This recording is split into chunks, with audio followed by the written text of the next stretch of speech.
మీకా గ్రంథంలో చూస్తున్నప్పుడు 7వ అధ్యాయంలో చూస్తే 8వ వచ్చిన దేవుని వాక్యం చెలుస్తుంది. నా శత్రువు నా మీద అసహ్యింపవద్దు, నేను కింద పడినను తిరిగి లేతును, నేను కింద పడినాను తిరిగి లేతును, నేను అంధకారంలో కూర్చున్నాను, యెహోవా నాకు వెలుగుగా ఉన్నాను.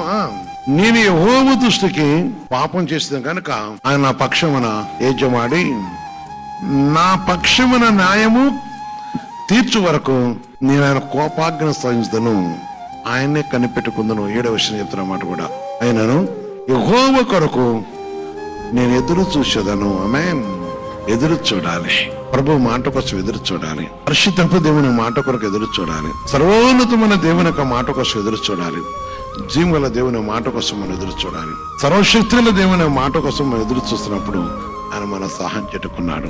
అయినను నేను యెహోవా కొరకు ఎదురు చూసేదను. ఆయన కోసం ఎదురు చూసే ప్రతి వారిని కూడా చూస్తున్నాడు.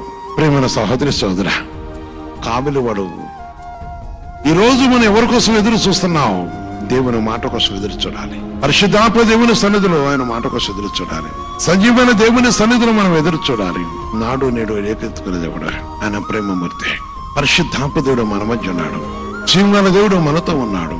తన పరిశుద్ధమైన నామం ఘనమైంది గనక తప్పక మనం ఎదురు చూస్తే మన కరుణించి కటాక్షించేవాడు.